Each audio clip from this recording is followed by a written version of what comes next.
You know, one thing a coach is always looking for from new players, and that is their ability to take on roles that they're asked to play without complaining about it or without making a fuss about it. That's the mark of a player you can count on in the future.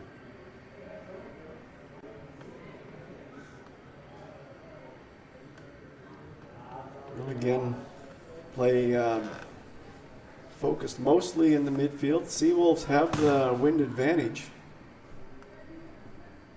So if the wind stays this way, they'd like to put up a goal or two here in the first half because they'll be defending hard in the second half when St. Thomas gets the wind advantage.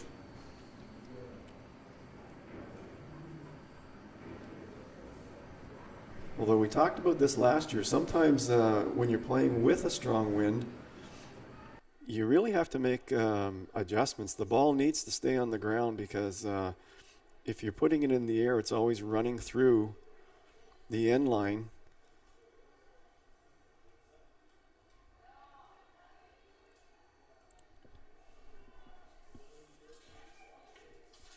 So we do have some starting lineups out here.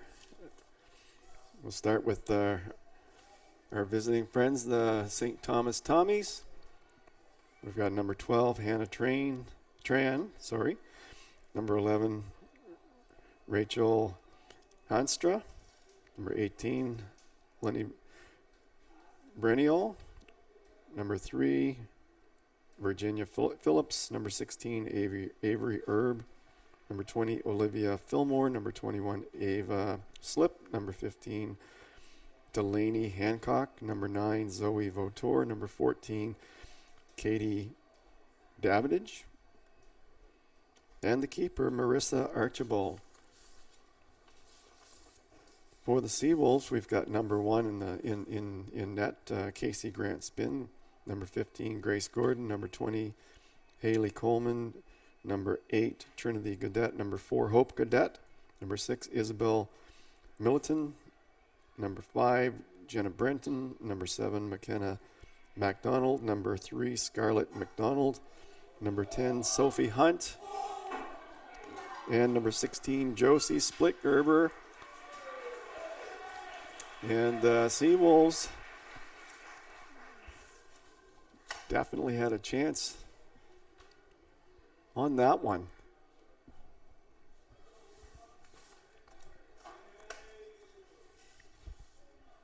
Women's league tends to be high scoring, and so you better make the most of those chances because there's going to be some goals in the games. Off the post.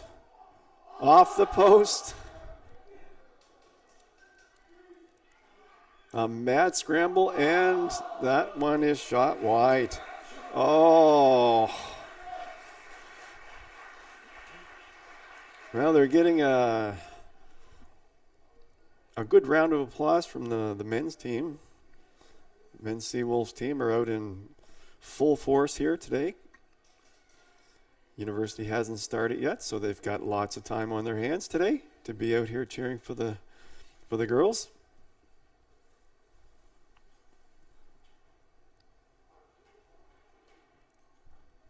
And again, St. Thomas playing against a pretty solid win, so I would expect the Seawolves to get a lot of scoring chances here in the first half. And you always like to put 1 or 2 of those in to get the lead heading into the second half and hold off the other team. That's a nice kick. Marissa Archibald sends it past half into the wind. That's a good boot.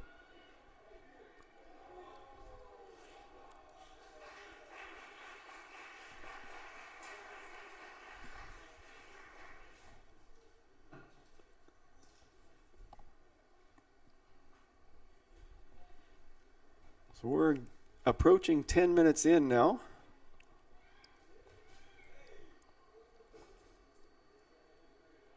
Ball really hasn't been past the Seawolves hasn't really been into Seawolves territory yet. The wind seems to be picking up.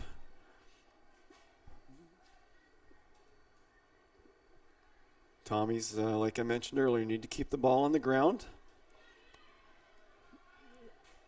Nullify that wind.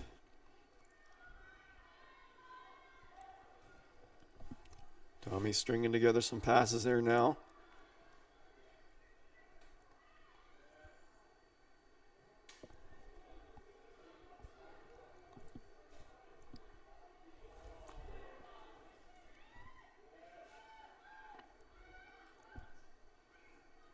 Back out to Gaudette.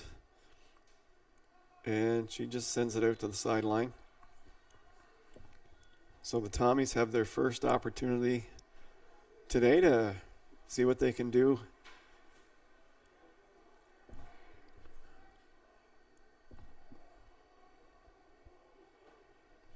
Hancock with the throw in.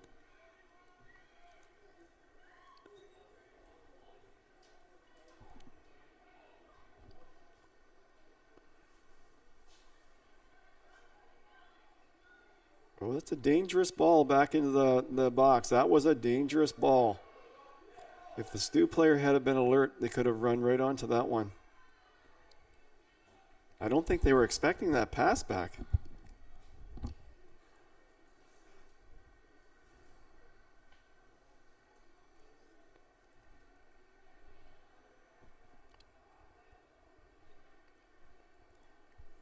Gaudette with the throw in, Trinity.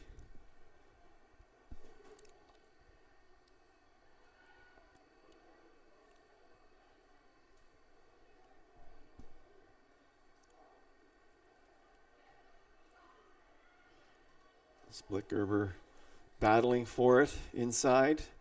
She brings it down. A little flip up.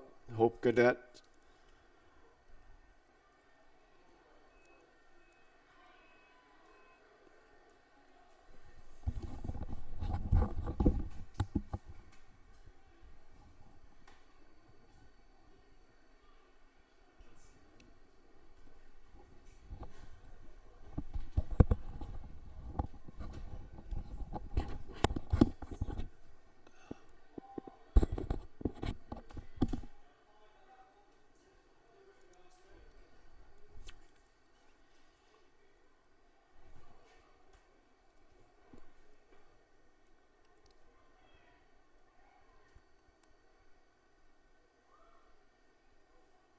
Tommy's moving the ball up.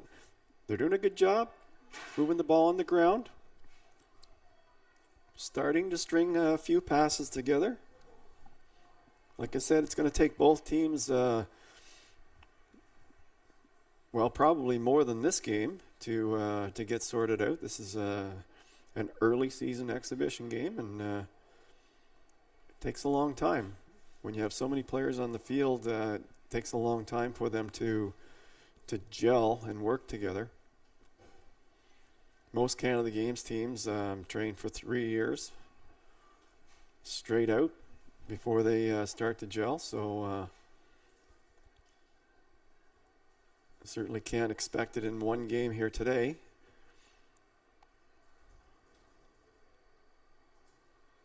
Play as predicted is a little scrambly here so far. Players are bunched up. Not really creating a lot of open space.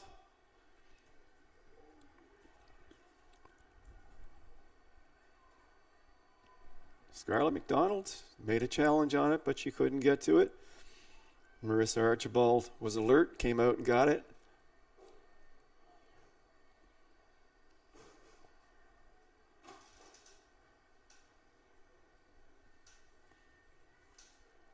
Both these teams are usually contenders for a playoff position, and certainly for the championship. Seawolves lost a tough one to Mount St. Vincent in kicks. So they'll be looking to do some damage this year. A lot of parity in the ACAA, a lot of good teams. That's what makes it interesting and fun, especially to watch. I don't know how fun it is when you're playing and the games are close, but it's fun to watch. Now, I think any player would tell you that they'd rather win a 3-2 game than win 10-0. It's more exciting.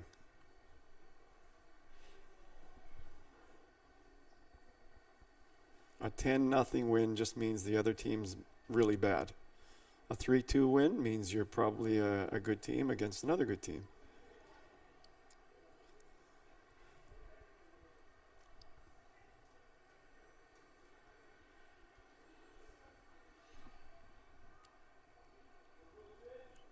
Well, Trinity Gaudette seems to be the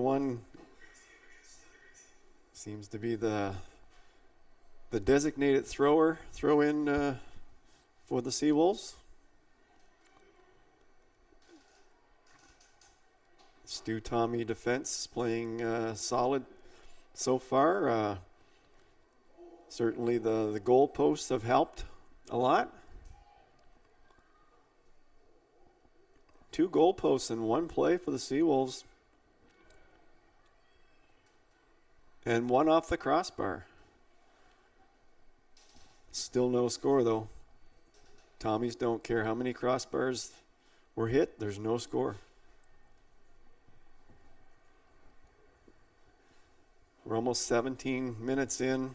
Other than that brief flurry for the Seawolves, there really haven't been any other good scoring chances for the Seawolves. Tommies have not recorded a shot on net yet. In fact, they haven't even come close. So they're going to have to use this game to work on their offense a little bit and be ready to start the season.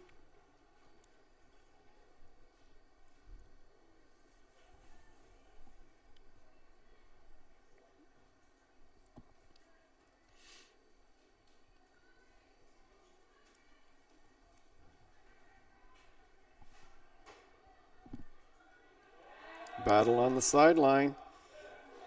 Delaney Hancock, good work on the sideline.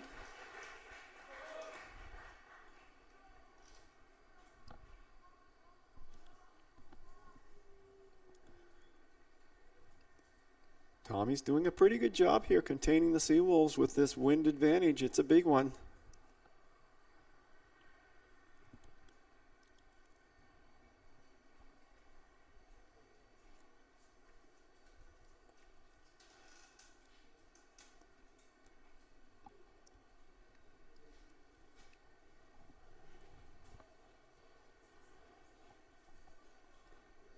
Both teams just getting their legs. Probably will use lots of players here today.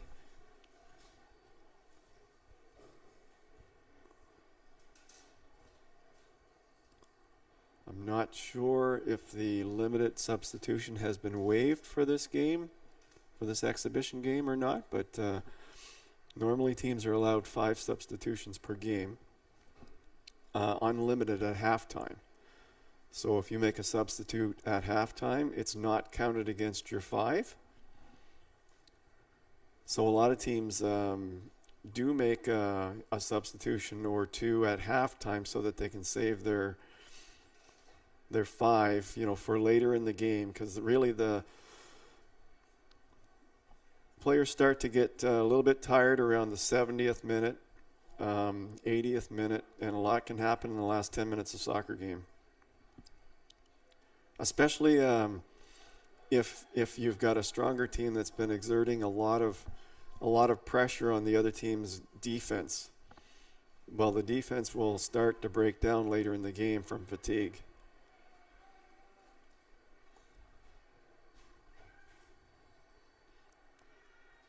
So these teams have been training, and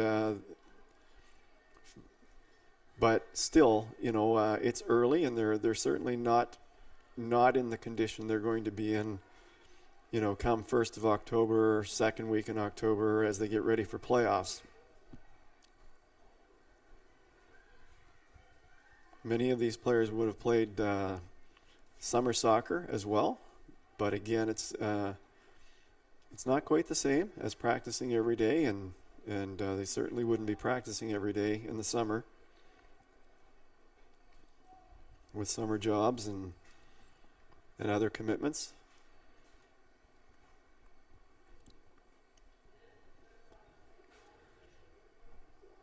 Trinity Gaudet has had a lot of throw-ins so far in this first half.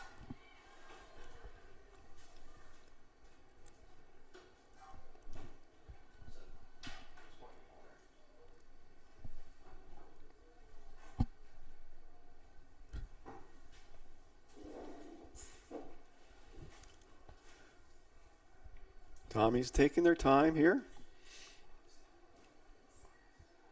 Fortunate to have such a nice day for the first exhibition game at the stadium here.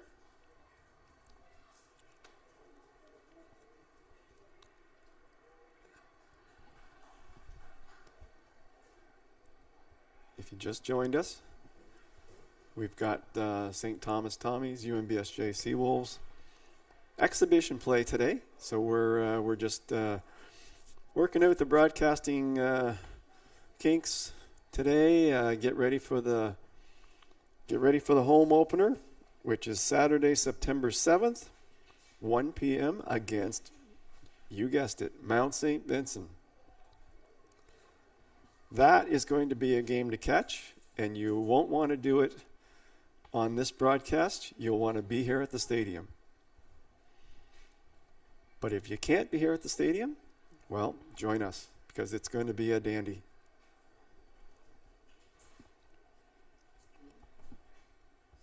So that'll be women's game at 1, men's game at 3.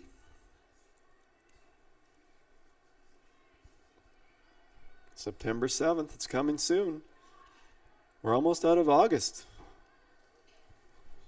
It's hard to believe.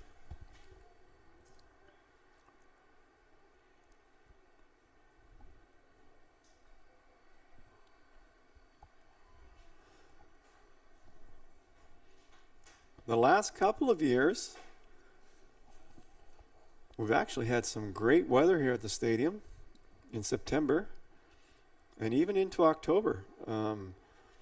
It's just later in the day when the men's game cools down a little bit, but the women's games have been quite nice. It was beautiful here last year.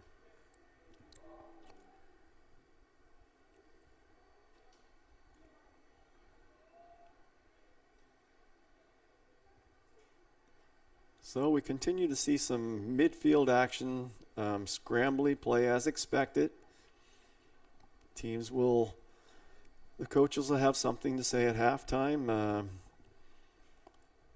Again, working on their systems, working on getting used to each other again, trying to string together, some good passing.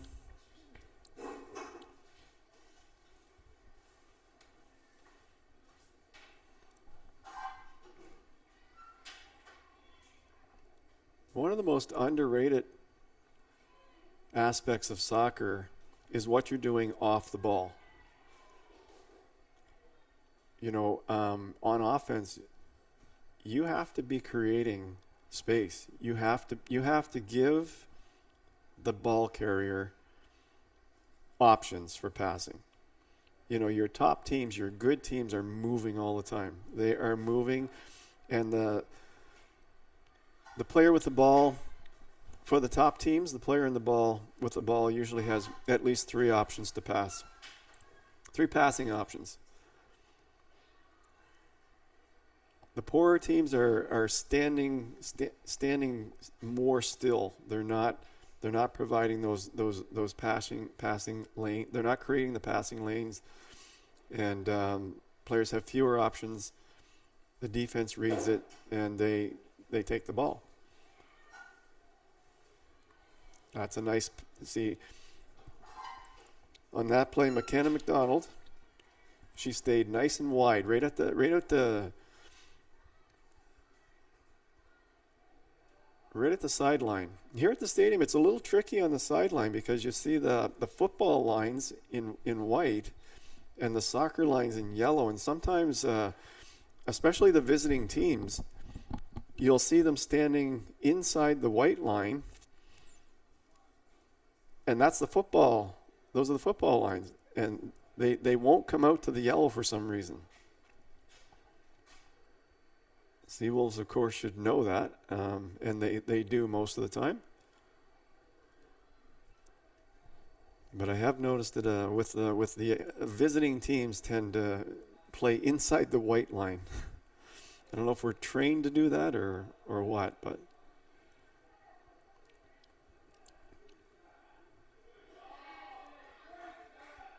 that was a nice pass inside.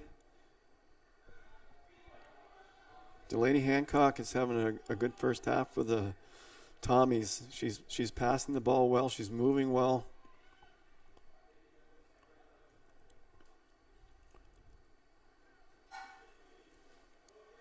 That's good shielding. And a good smart play by Hancock. She knocked it off McDonald's legs to get that throw in.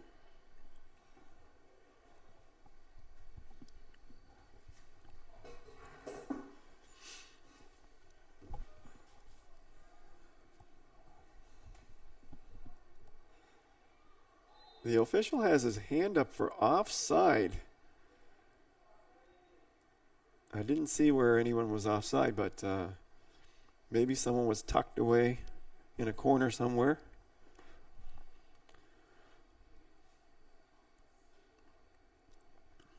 Seawolves keeper's down. Casey Grant spin.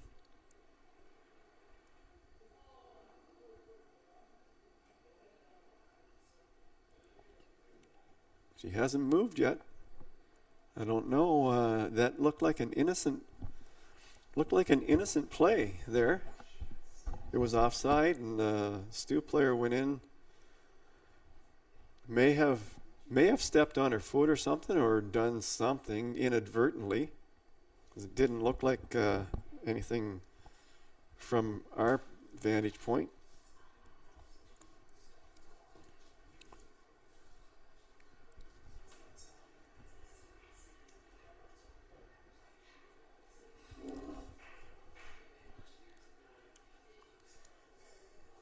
There's a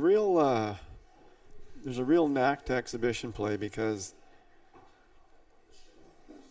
I talked about a lot of players coming in and seeing action today, and at the same time, you need to get your starting lineup solidified. You need to get that lineup ready to go first game.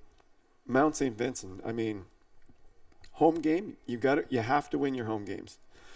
If you're going to make the playoffs in this league, or win the league, you have to win your home games. It's as simple as that. And so, for Mount St. Vincent, top team in the league, perennial contenders, we need to be ready to play them from the opening kickoff. So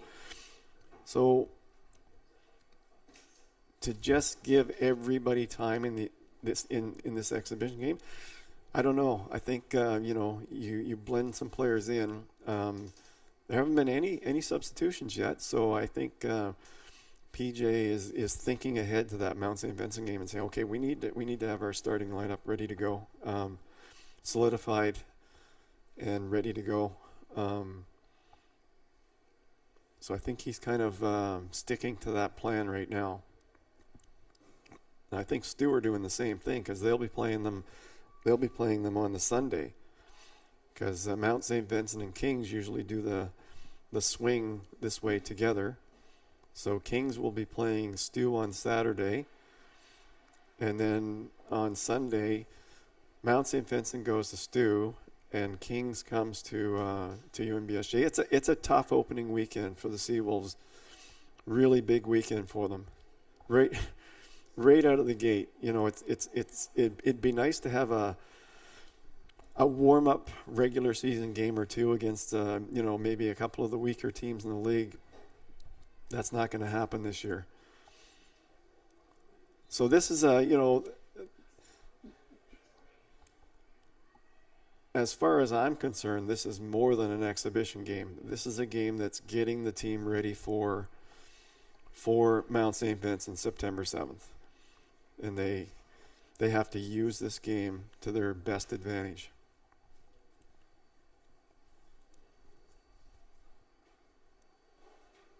Okay. Well, we're back into some action here. 30 minutes in, a couple minutes delay. That'll be added on, I'm sure.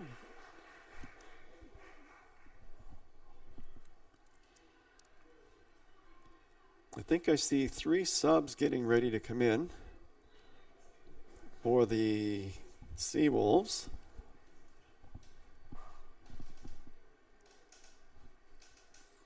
So we've got number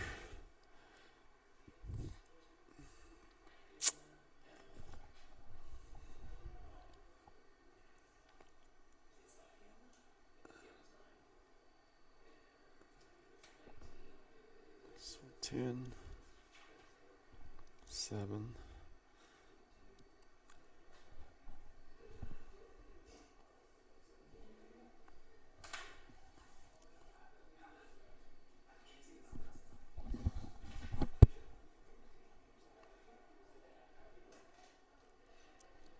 Well, the Seawolves made 3 changes. We've got a sun glare, and it's really difficult to see the numbers from the other side of the field, so I can't tell you right now who came in and who went out, but we'll know soon enough.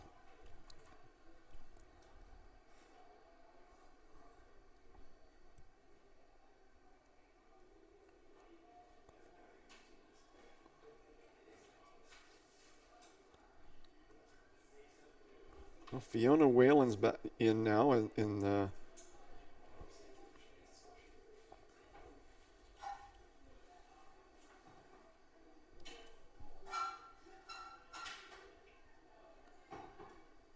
we know she's in.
Still no score, 33 minutes into the game.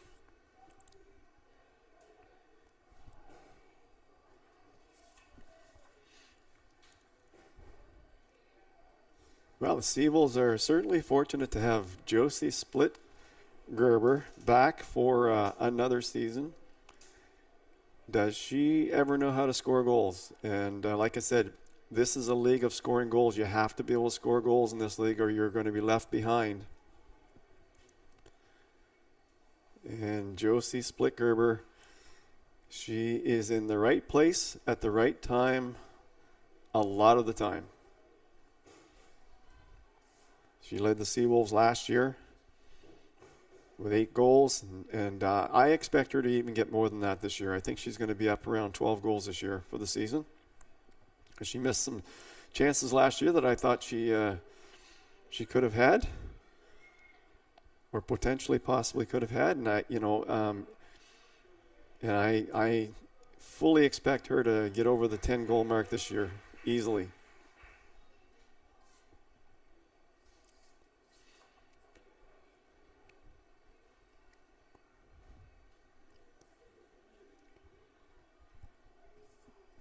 Well, the Seawolves were in rebuilding mode last year, and but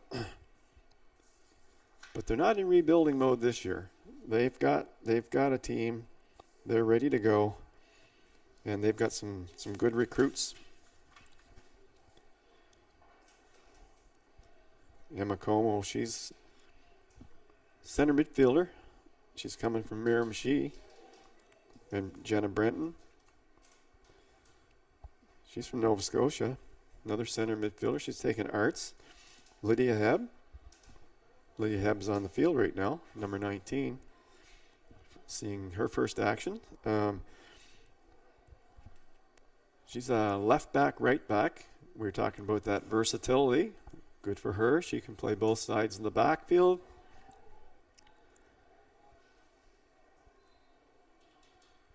She's from Wildville, Nova Scotia.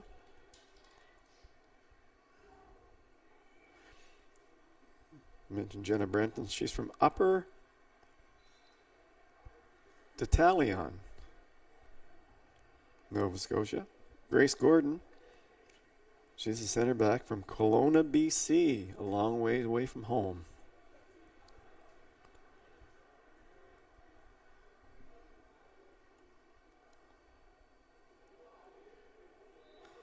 Caitlin Bezazicki, she's a goalkeeper. She's from Sherwood Park, Alberta. Another one that's a long way from home. She's taking health sciences, and anybody that's been on this campus, the UNB St. John campus recently, will notice the new health sciences building, the new health center.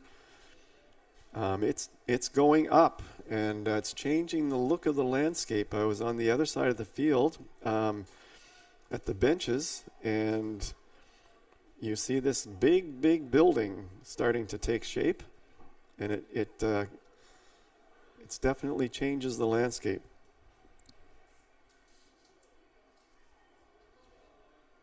Emily McManaman, another left back, right back. She's from Riverview, NB. So the Seawolves have lots of additions here. Lots of additions.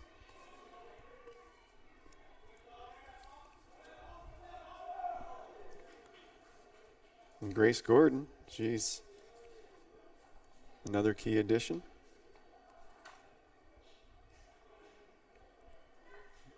Coach Ward said she reads the game well, and her skills and techniques allow us to build up from the back. She's going to be a great fit within our united squad.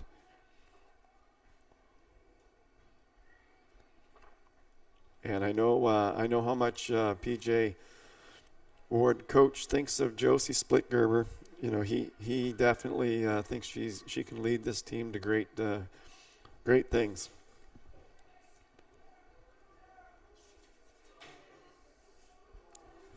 And Hope Cadet I thought she had a really good year last year. She's going to really be a top-level player for the Seawolves this year. And Coach Ward said, you know, we're looking for Hope to improve our midfielders.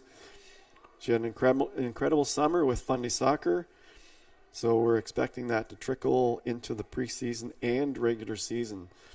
Hope Cadet, you know, really is I would say that she could be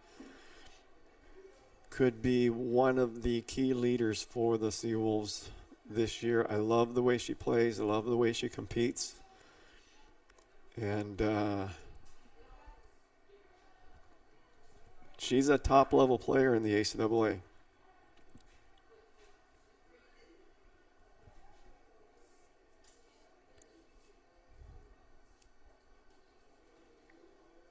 And Splitgerber, she wants to get it done this year. She's going to be graduating. So she wants to put that banner, carry that banner home. Still no score, 39 minutes into the game. This game is playing out the way I expected it to play out. I think in the second half, both these teams will continue to get better and better as the game goes along. Right now, it's, the first half, the early going, it's been pretty scrambly. And again, this time of the year, I find the players really bunch up. There's no width or depth to either team here right now.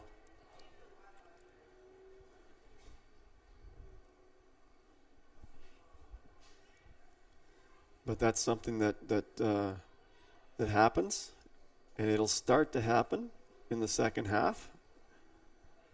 And then that'll carry over, they'll carry over and improve again the next game, and then it'll just continue on from there.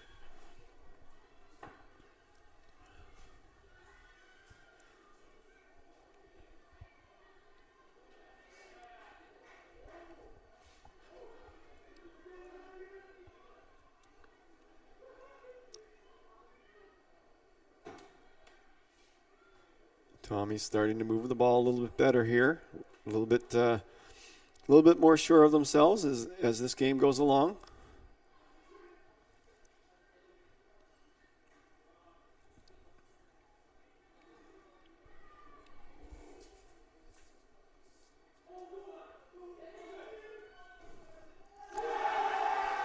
That's a beauty. That's a beauty. Split Gerber.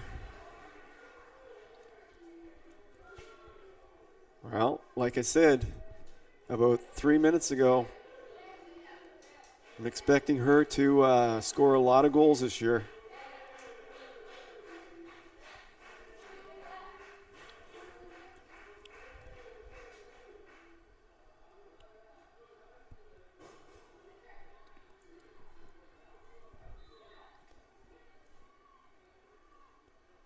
Seawolves up 1-0 in this exhibition tilt.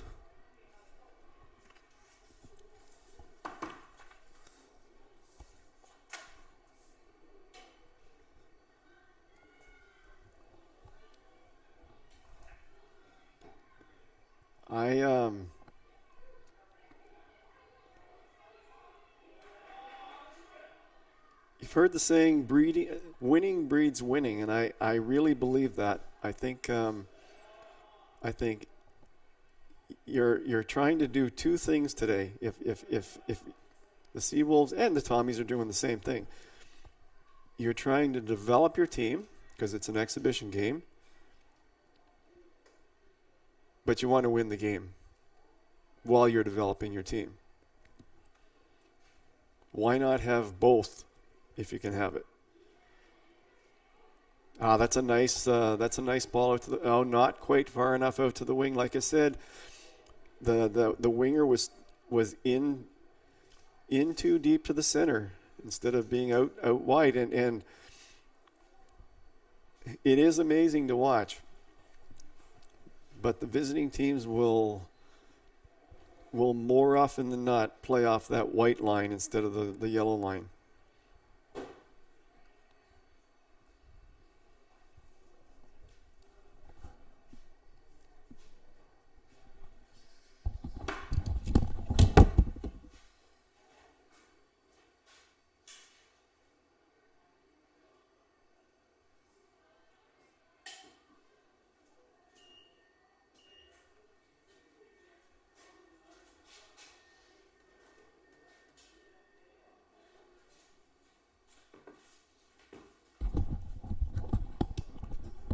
Well, we'll have a little bit of add-on time, I think, just for that brief injury to Casey Grant Spin, who's up and at it and doesn't look any worse for wear, which is great. The last thing you want is to get someone injured in an exhibition game.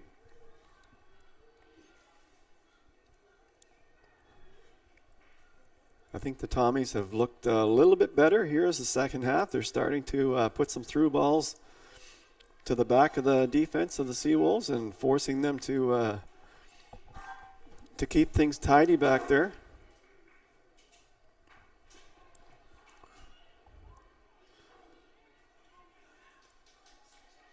And that looks like a corner kick.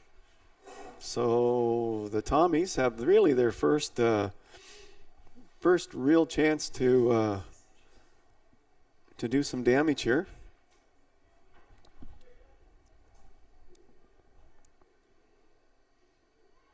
Oh, I guess it's a throw. I thought it was a corner.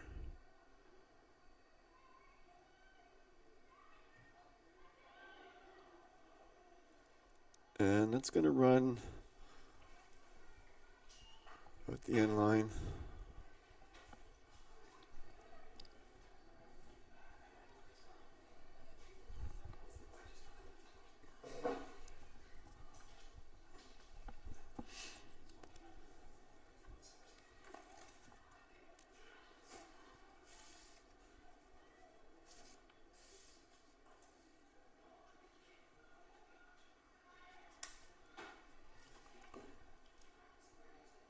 Yeah.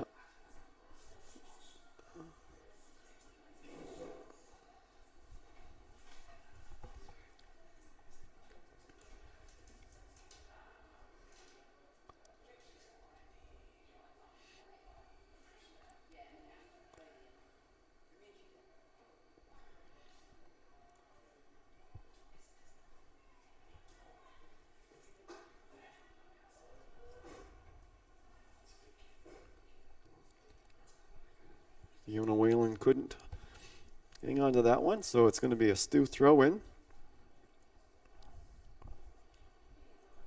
Delaney Hancock has been active for the Tommies. Nice throw in there.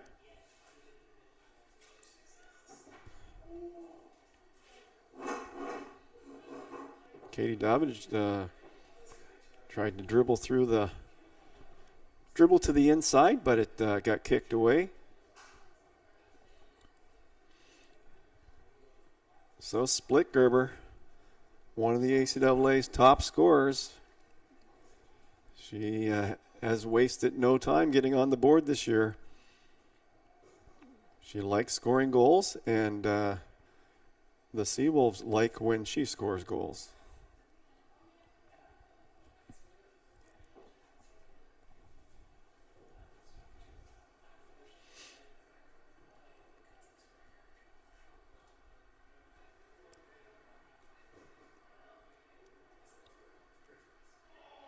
That's good defense. Whalen, nice takeaway. She gets it back, and then she ran into a wall there.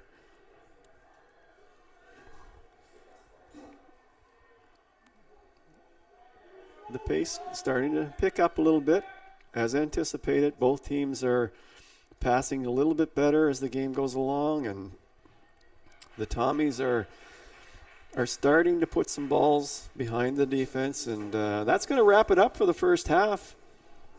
The score is 1-0 for the Seawolves. We'll be back.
Okay, well, we're back to start the second half. Jason Brown is joining me. Jay, you've had some experience with the girls team, the guys team. Of course, now you're doing great things with Fun Day Soccer. But what were your thoughts in the first half? I know you brought some kids to watch, but what were your thoughts on the first half? Here we're in an exhibition game, but really important game because Mount St. Vincent's coming here first game of the season. Yeah, I mean, it's always important to get a good start to your preseason. It's been exciting so far. I think the girls are doing a good job trying to control the ball, use the entire pitch. It's exciting to see the two players up top constantly looking in behind and looking to get into goal-scoring positions. So great finish on that first goal, which is awesome. Josie Splitgerber, I was saying on the broadcast, I said she got 8 last year, and I'm expecting her to get at least 10 to 12, if not more, this year. I think she's gonna have a really big year offensively for the Seawolves. Yeah, I would agree. She looks hungry. I think she had a good summer back in Ontario, and she's come back in primed and ready to go. And she's so opportunistic. She just knows she's one of those players where she's in the right place at the right time, and if she's not, she's going to kick legs until she puts the ball. Yeah, she's got a nose for goal, that kid. She has this great sense of anticipation as to where to be, and she puts herself constantly in goal scoring positions. And watching her play, what I love about her game is she gets around the box and there's no fear. She's all in on scoring goals. Yeah, that's right. So one of the things that it's nice to have you here. I was talking about it myself the first half, and the great debate. Lots of new players, lots of exhibition game, but in another week we've got Mount St. Vincent and UKC home. 2 really, really critical games to start the season. What are your thoughts on playing players in this game? Yeah, it's a tricky one because, preseason you want to have a look at new players trying to earn spots, getting to know any new kids that come in, trying to fit your new recruits in and get them brought up to speed. My personal approach is, let's get our starting 11 on the field and let's start to get cohesion in place. But I think PJ's done a great job of recruiting. I think he's taking his time to make sure everybody gets a piece of the opportunity. He made a few subs, the first couple of subs, got people into the game, but the core didn't move, and that's what we were talking about, or I was talking about, that I think given if we had 2 really easy games to start the season against really weak teams, I think there'd be more movement on the subbing end of things, but I'm not sure that this is the time to do that given who we're playing first 2 games. Because as you know, getting off to a good start is really, really important. Even if a couple of draws against Mount St. Vincent and Kings this weekend would be really good results next weekend. Yeah, so it's an interesting, the philosophy behind that. You're trying to develop your team, but you're trying to get your starting lineup ready for the regular season, right? Yeah, it's like your season's on fast forward right from the preseason, where you're trying to establish that playing style and bring everybody up to speed. And like you said, those first 2 games, particularly against MSVU and UKC, you need points. Fiona Whalen just sent a beautiful corner kick in. Beautiful. And I didn't quite see, there were so many players in the box, I didn't quite see who got their foot on that, but it doesn't matter. The ball's in the back of the net, and it'll be reflected on the score sheet at the end. So we'll know soon enough who scored that goal. All we know right now is that UNBSJ is leading 2-0. Yeah. And, the other thing I touched on in the first half, and that is, yes, it's an exhibition game, but I think winning breeds winning. And if you're trying to develop players, you're trying to get players in the lineup, you're trying to sort things out,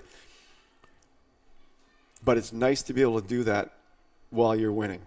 I think winning in the preseason, you don't put too much stock in results, but like you said, you get a couple wins under your belt, you find some confidence, and it breeds excitement. when you're winning, players get excited about winning more. It does. It does. Well, I guess it was an own goal. Hey, you put the ball into positive spaces and good things happen, right? It's great to see so many players pushing forward and trying to get that goal in front of net too. Absolutely. Absolutely. So you're here with the kids today. You brought some kids from Fun Day out?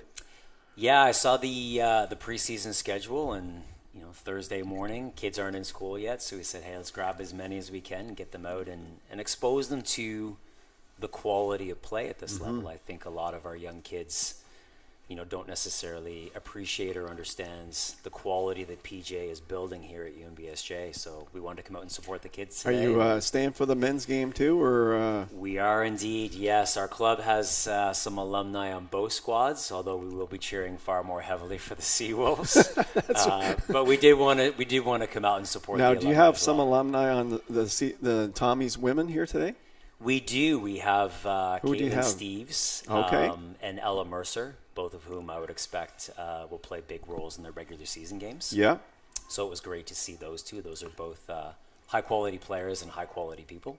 Now, I noticed in the first half, the Tommies were starting to string together some more passes as the half went on, and so we would look for them to play a little bit better here in the second half as well, and start to sort their team out as well. Yeah, I think, knowing their coach, he values possession-based approaches as well. So I think as they begin to find their feet, and again, they've traveled for this game, so, getting physically in tune with the flow of the game and just finding some moments of possession, you can see it starting to build for the Tommies a little bit. And It is. I think it's going to make the match a little bit more exciting. And they still have a pretty slight wind advantage. The flags on the far side, the flags it's blowing pretty good. In favor of the Tommies, but the Tommies have already had more opportunities this half than they had all of the first half. Yeah, I would imagine you'll see them be a little bit more direct and try and get some balls in behind the Seawolves back line as they look to create some opportunities here.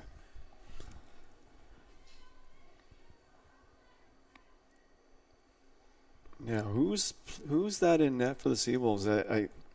I know is that still, it's,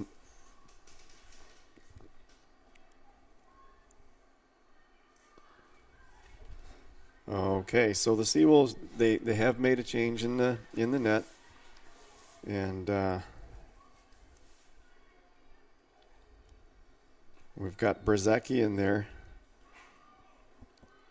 Caitlin Brzezicki in the Seawolves goal.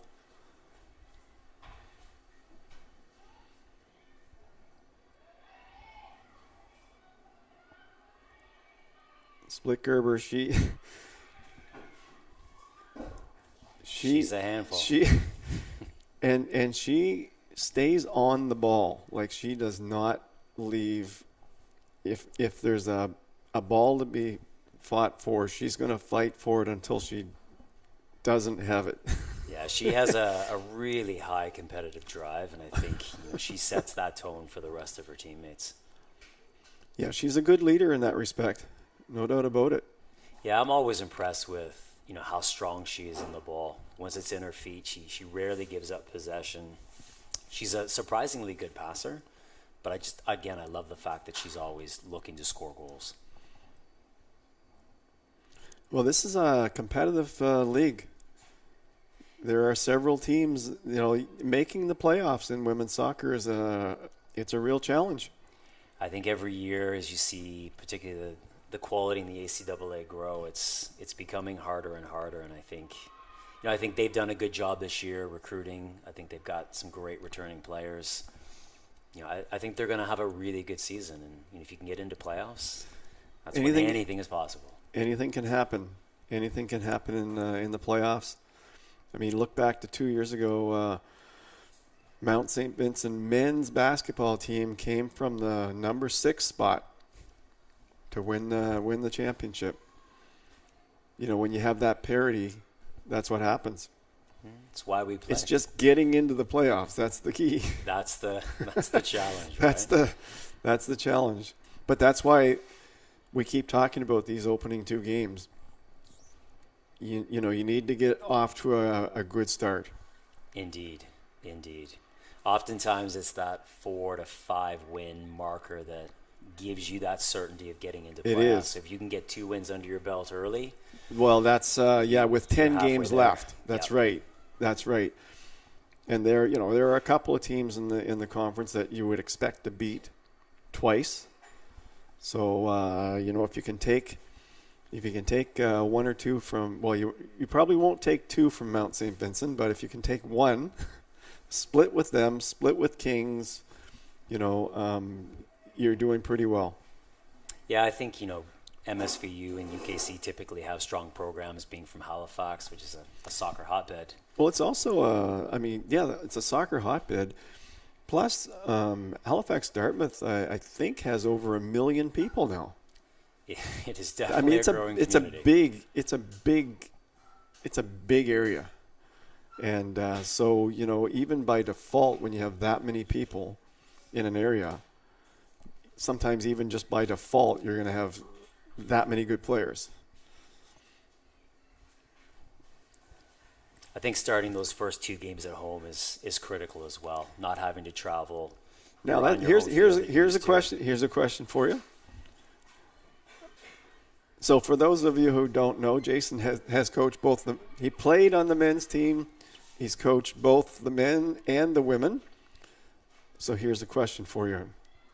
Preseason question. Would you rather start at home or would you rather start on the road? I mean, that's a difficult question. I think there's pros and cons to both, but I think for me personally, I'd rather start at home. You've got athletes that are in front of home fans. You're on your home turf. You train here. You play here. Just the day-to-day routines of preparing for games. Well, and the other thing is that first week of play, they're busy getting their school. They're busy getting their classes. It's a difficult time to just immediately go on the road. It is. Because there's other things going on in their heads. It's just but if you're at home, you have more time to do those things as well. So for sure, and I think the importance of those first 2 games, being at home just gives you that comfort level, that predictability in your routine, and I think that'll be really important for the team this year.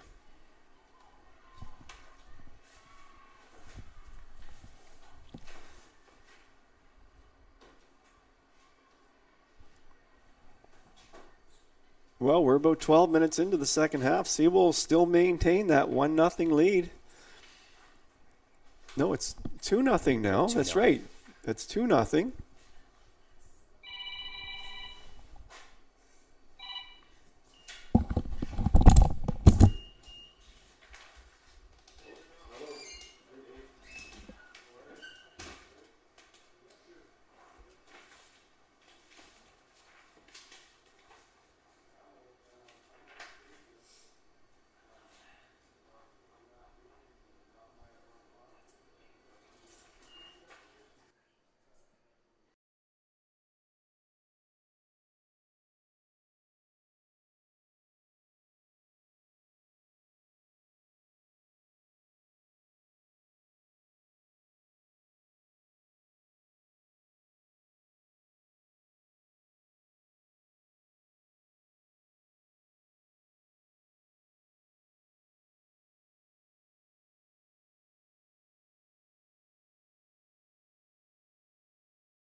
Well, we're 20 minutes in, Jay, to the second half. Seawolves with a comfortable 2-0 lead. I haven't really seen the Tommies exert that much offense yet. No, I think the Seawolves backline looks quite strong. Solid, consistent. And they have players that played together last year. I mean, they're not really in rebuilding mode this year, I don't think. I think they've got a bit of a veteran team again, even if it's only second-year players. And, you know, it's not the four-year players, but Josie's a fourth-year player. But the Seawolves backline, I thought, got better and better as the season went along last year. They did. I think just having that year of experience together makes a huge difference because you know what to expect. You can prepare for games a little bit more effectively. That's right. That's right. And players know where each other's going to be.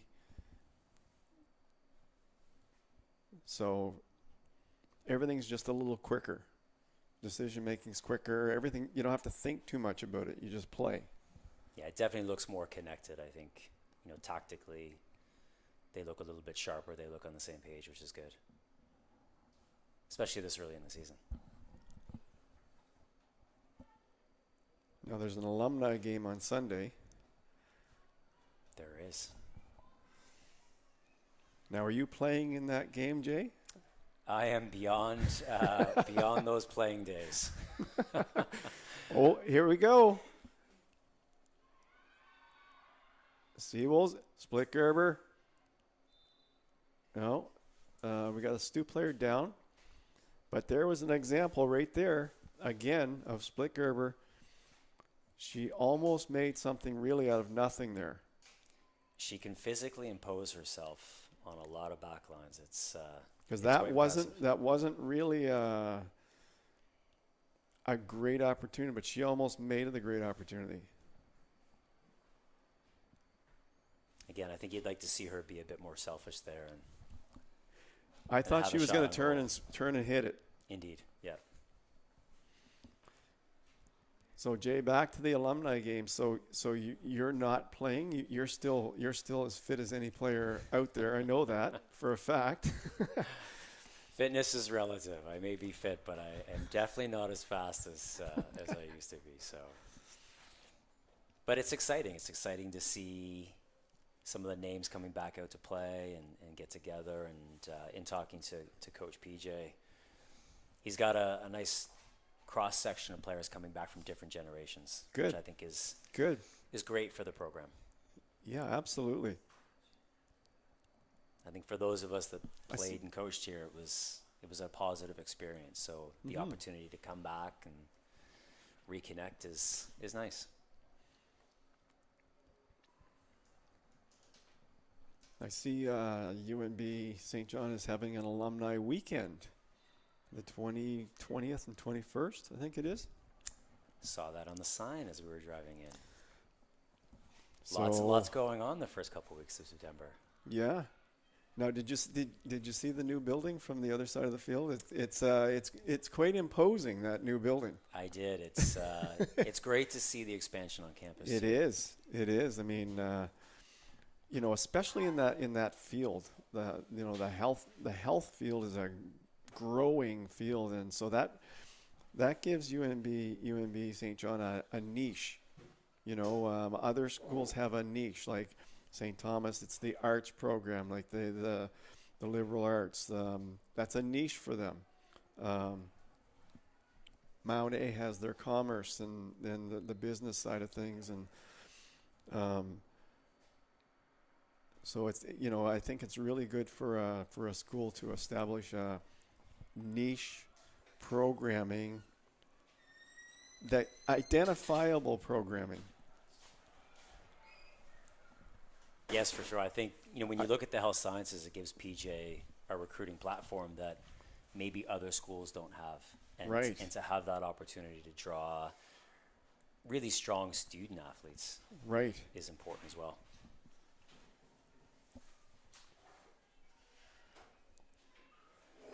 But I think UNB St. John, when this when this building gets built, in terms of like health, the whole health area, we're going to be seen a little bit like Dalhousie, I think, in that regard. In the health field, especially with the hospital right here, it's a perfect location. Perfect. Yeah, it really is. It draws, like we said, a lot of really strong student athletes. We have a lot of our own student athletes that are keen on health sciences, being able to stay home. Well, that's an impactful decision. Seawolves goalie, Brzezinski, health sciences. There you go. Speaking of health sciences, so a lot of positives. The campus continues to grow. COVID knocked everybody down for 2 or 3 years, but I think the comeback has been pretty good. I know summer camps. Steph Guimond did a great job with summer camps this year, and really, really successful. Lots of campers in multiple sporting areas, basketball, volleyball, badminton. So things are coming back full force. How about Funday Soccer? What happened during COVID, or what's been the transition from that? Are things back and stronger than ever, or did they ever stop? Or Yeah, it was definitely a disruption. I think that was a period in everybody's life where the world just kind of came to a pause. yeah, Sport itself, it had to adapt. Tricky to navigate, but I think we're very fortunate to be back in a good spot now. yeah, Sport is back to normal. We're training, we're competing, that's right. we're traveling. That's right. And You realize how much you miss it when you couldn't have it. You do, and I think for me personally, being involved in sport professionally, Yeah, you really appreciate the opportunities that you have to do something you love, that's right. especially having missed it for a while. Yeah, that's right.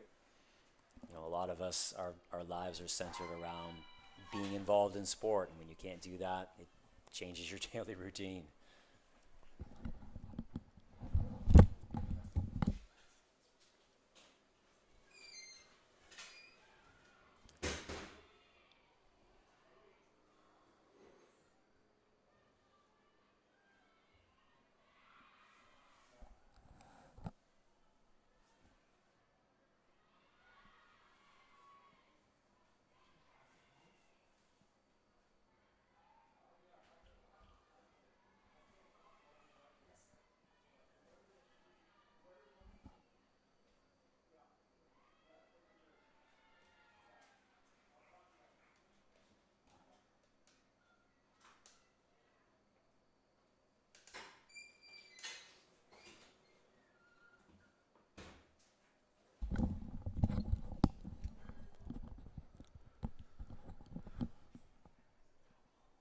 Well, Jay, we're in the 68th minute already. This game's gone fast. It has. It's kind of gotten stuck in the midfield a bit here, but Yeah. you'd like to see it open up, especially in preseason. Well, take some chances. another great corner by Fiona Whalen. She's the one that sent the ball in that led to the second Seawolves goal. I like the way she takes corners. If you put a ball in positive spaces, positive things happen.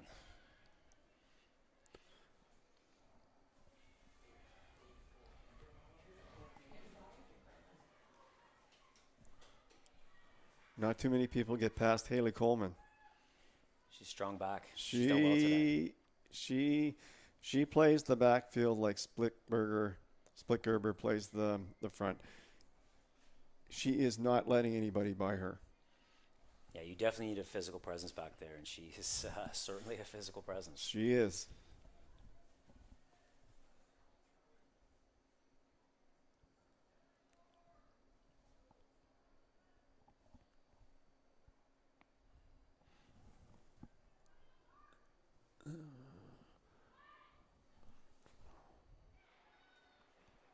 Hannah Tran took that.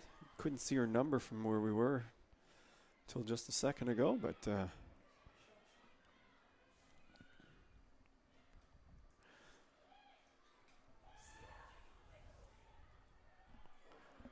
Seawolves pushing through.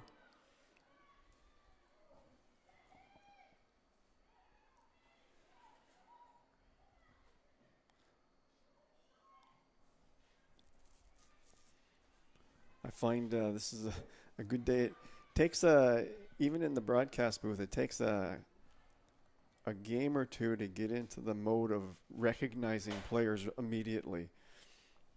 And so a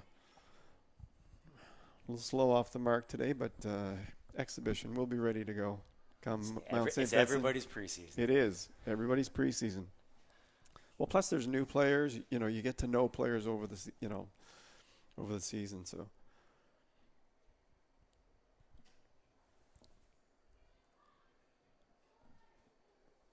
Hancock's starting to open up here. It is opening up, and STU has to open it up. They're down 2, so they need to open this game up. And I think as they open the game up, the Seawolves are going to have more and more scoring chances to go with that. They still have that pace up top. Scarlett McDonald, Josie Splitgerber up top. I thought Scarlett McDonald did excellent last year as a first-year player. I think she's gonna have a big season, and I think that's one of the reasons Splitgerber is going to have an even bigger season.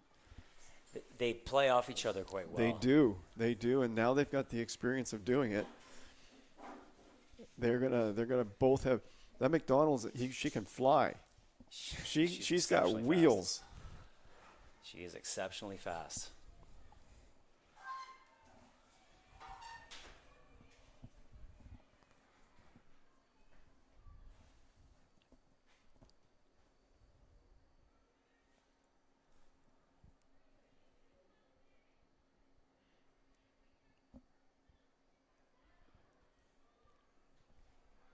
Midday, it's tough to see the numbers on the players on the far side because of the glare of the.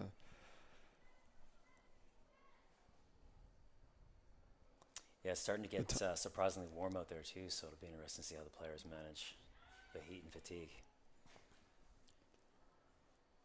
Hancock has been a force for the Tommies today.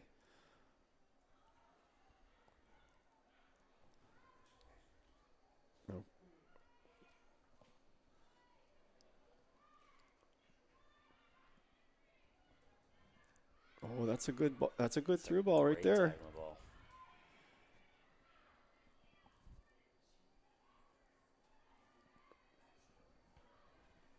No, it just ran on her a bit.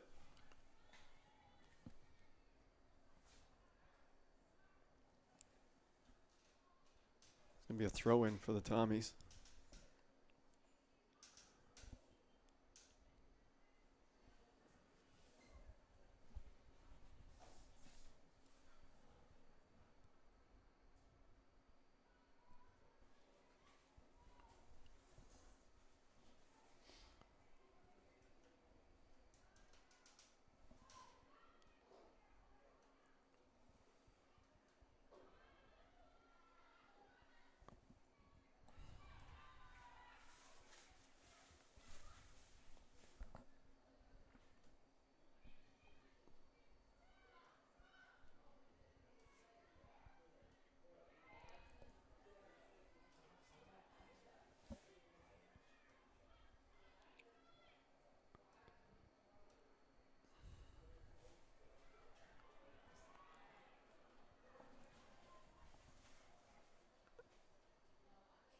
Nice little move inside there. Scarlett McDonald. She'll want that one back. Yeah.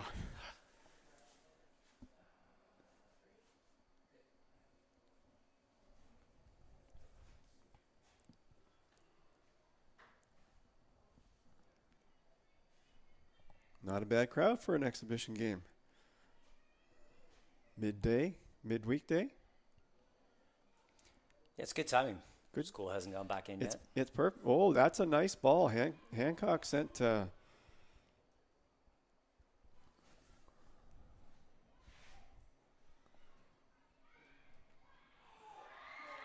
Well struck. Who was that, Jay? I looked away just for a second and Like number 5 from the Tommies. Nice little setback from the center forward. First time shot.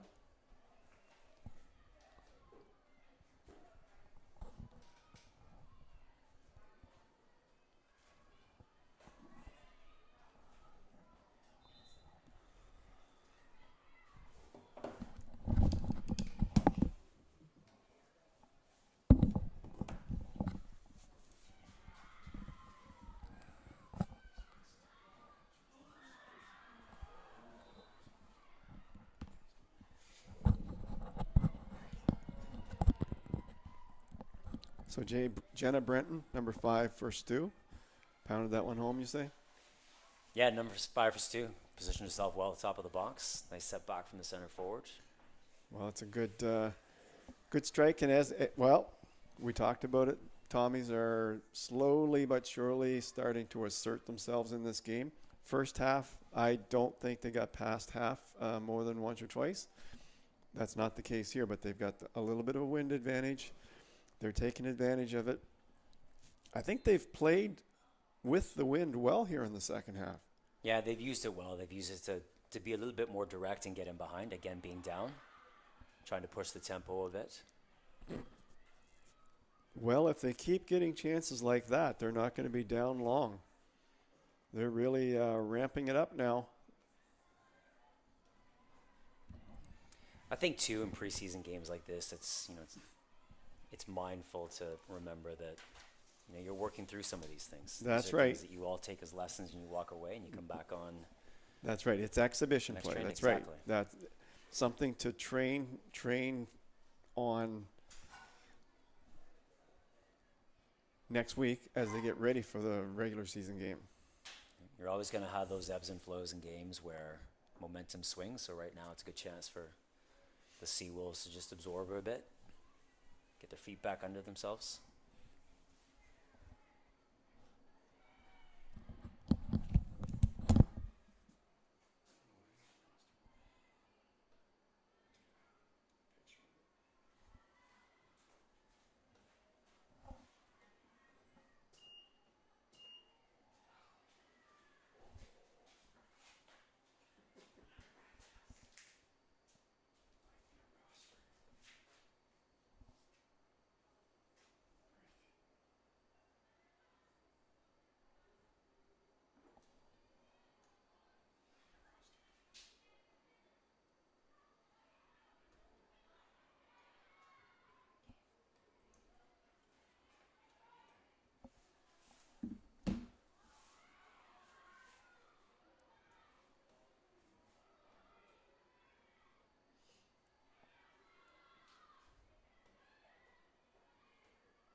Okay, folks, we're having just a couple little technical glitches here, but that's why we're here today, to work out these little bugs and watch this exciting game. I mean, for preseason, Jay, this has been a pretty exciting game for preseason.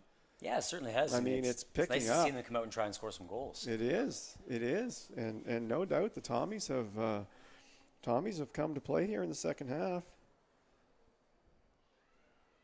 I think, too, as you go through preseason games, oftentimes it's a mix of your best starting 11, you've got some new players coming in. You try you insert them, like you said, you try to build your core, but also bring in the new players to give them an opportunity. I don't think any player can improve without game action.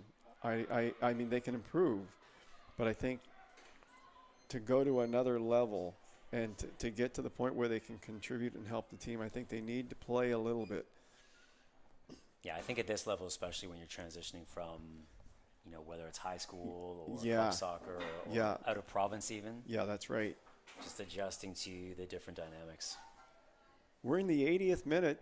St. Thomas have been threatening this Hancock. She's been on the ball all day. She has a go from quite a distance out, but that carried wide. She has a pretty good kick on her. Yeah, I think 15. Yeah, Hancock.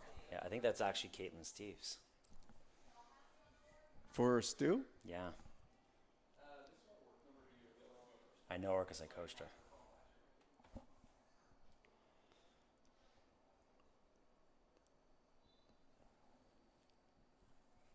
Okay. Well, 15 is listed as Delaney Hancock. Caitlin Steves is listed as number 5. Yeah, I'm pretty sure 15 is Caitlin. Number 5 might be Delaney. Well, maybe they have it backwards on the Preseason switches. Well, right there. parents, I'm sorry if I've been. Thanks, Jay. But that shows you the importance of putting the right number on the player. I've made that mistake myself. So From a broadcast point of view, it does make a difference, right? Because otherwise you end up saying the wrong player of the entire game. this is true.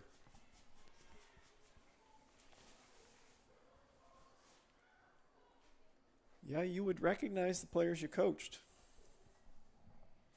She's a good player. She's a very good player. Technically, she's been the best player on Stu today. Yeah, she got a great touch, great with the ball at her feet, great on the dribble. Always enjoyed watching her play. Well, I'm glad you're here, Jay, because otherwise I would have.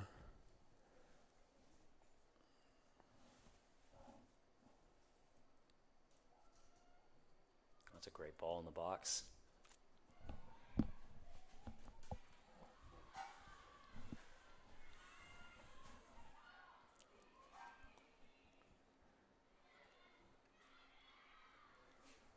Stu exerting more pressure on the ball now. They recognize that there's only probably 10 minutes left in the game. There's 7 plus maybe 3 add-on time.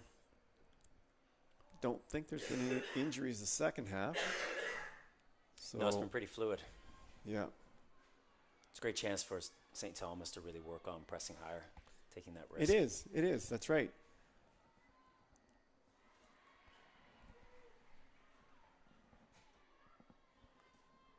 I was trying to remember St. Thomas's record last year because I know the standings have been reset for this year to zeros. Everybody's undefeated at the moment for this year. You're all the same at the start. All the same at the start. Everyone has a chance to win the championship so far.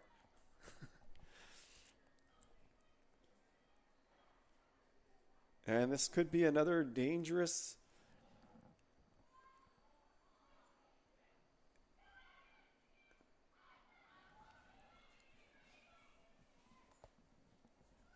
Yeah, this is a different looking Stu team this half than the first half. Very got their legs much under so. them. They're really pushing the Seawolves hard. Seem to be far more decisive. They want to be on the ball. Yeah, They the wanna first try half and they break weren't. They didn't have that forceful nature to them the first half. And I mean the other piece to that is I think they recognize that they've been able to put the pressure on the Seawolves. Now they've got the confidence that they can do it. And so, okay, let's go do it then. This is working. Let's do it. And credit to the Seawolves. I mean, they had a great first half on the ball, and they're defending well in the second half. Yeah, they're the team that's leading, right? Yeah, you're managing those ebbs and flows. So. They're the team that's leading. So. And they're still after it. Split Gerber. Hope Cadet had a chance. Okay, that's unfortunate. That was an unfortunate one for the Tommies, but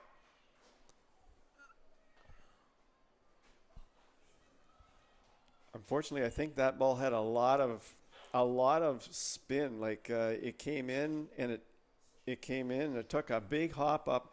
She wasn't expecting that ball to hop up. Yeah, I think one of the things about this turf is if you can get a lot of spin on the ball, when it hits, it catches that rubber. I think that's exactly what happened there, because that was almost like in baseball when a second baseman or a shortstop or a third baseman gets a bad hop and it goes right up over them. That's what that looked like to me. So Yeah, and that's the benefit of preseason right there. Is that's right. That's right. You make those mistakes, but you learn from them. Yep, she just needs to forget about that and focus on the rest of the game and make good saves from here on out to show the team that, hey, I can put that behind me. I'm going to make good saves. I'm going to be there for you, even though that happened. You can count on me in the future. For sure. And so, I think for a lot of these athletes, there's that added pressure of, they're in that phase of trying to make the team at this point. Absolutely. Well, that is a lot of pressure on a young player, because, I mean, all the players that you recruit and all the players that are coming out, most of them have been the best, if not the best players on their high school team, right? Absolutely. So to be, especially if you're coming from a small center or a small area, and you've been the best player on the team, and not to be the best player now, and maybe not even make the team, that's hard. That's a hard thing to get over, isn't it? It's a big transition. I think as you climb the scale in athletics in any sport, Yeah. you expect to face bigger and bigger challenges, and the transition at this stage is, if you're not that starting 11, if you're not that big fish anymore, how do you handle that adversity? That's right. Some players can handle it, and they develop and they grow, and then by the second, third year, they're the best players on the team then. And then other players they turtle. They just say, this is not for me. I'm the best. The coach doesn't know what he's talking about. I'm done. What's great is PJ took a few moments to talk to our young players this morning before the women's game, and one of the messages he gave them was the values that he holds inside of his team, one of which was just positive attitudes. So if you face that adversity, he's looking for players who can find ways to respond positively. And as you know, it's a long season. Things can happen. Players can get hurt. All of a sudden, you get your opportunity. And then if you play well when you're in there with that opportunity, well, then it's hard to take you out. You've kind of forced the coach's hand by saying, I'm ready to play, coach. And this is what I've just done. And then as a coach, you say, oh, gee, now we got some tough decisions to make. I think that's the key at this level, is you want to make it difficult for a coach to not put you in. Absolutely. And it's the daily routine. It's the work every day. It's the drive and desire to be the best. Oh, here they go, Jay. And no season is perfect. No, that's right. There's going to be some ebbs and flows. I mean, look in baseball, prime example this year. Aaron Judge was hitting 1-something into May. 1-something. He only had 4 home runs. And his manager defended him and said, no, he's making some adjustments. He's going to be okay. He's going to do fine. And then, look what happened. But it takes that confidence, the coach being confident. And there's Haley Coleman. Tackle. There's Haley Coleman again. She is a physical presence back there. And that right there is the same value as a striker up front scoring goals to me. Right there. For her, I mean, she looks in mid-season form the way she's tackling already. Well, she's absolutely one of the best defenders in the ACAA. Love the way she plays. Well, the Tommies are running out of time. Ooh. They've certainly been taking some real estate, but they're running out of time. This might be that moment. Well, Steves is going to take this kick because she's taken every other kick. That's my prediction. and she took one from well out, and if it had been on the net, it could have been real big trouble. Yeah, this is her sweet spot. So now, did she take these kicks for you? Was she the central, or was it somebody else? She was definitely one of them. She has this innate ability to just bend a ball.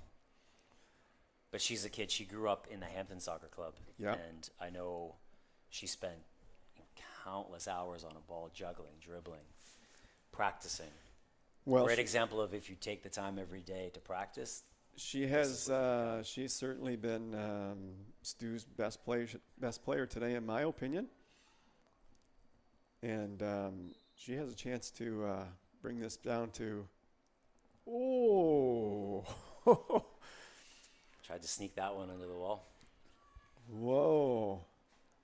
She must have, from where she was, she must have seen a gap in the wall between the post and the last player in the wall. She must have seen a gap there. You see nowadays, too, a lot of times the wall will jump. So every once in a while, you got to take that risk to try and slip one underneath. Yeah. Goalkeeper can't see it coming. They all jump.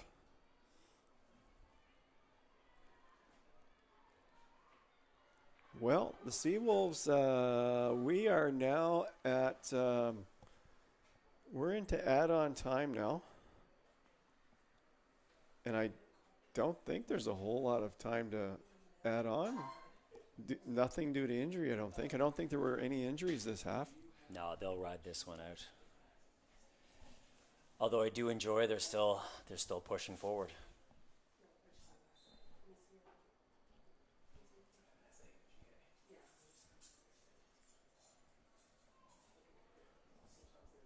It's been a great second half from that regard. Two teams just Has it ever? going at each other.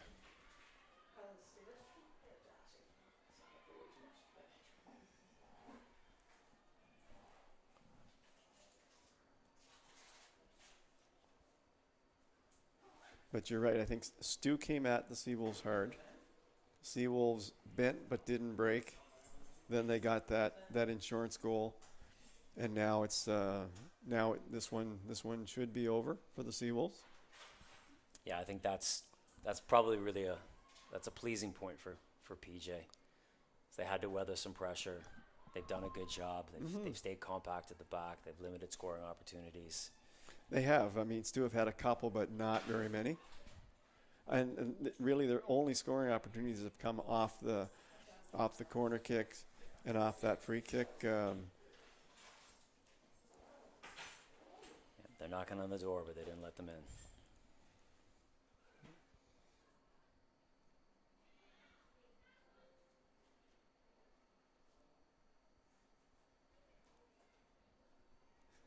But I do agree with you. I think the Seawolves back line is going to be really strong this year. It's going to be a real strong point for the team.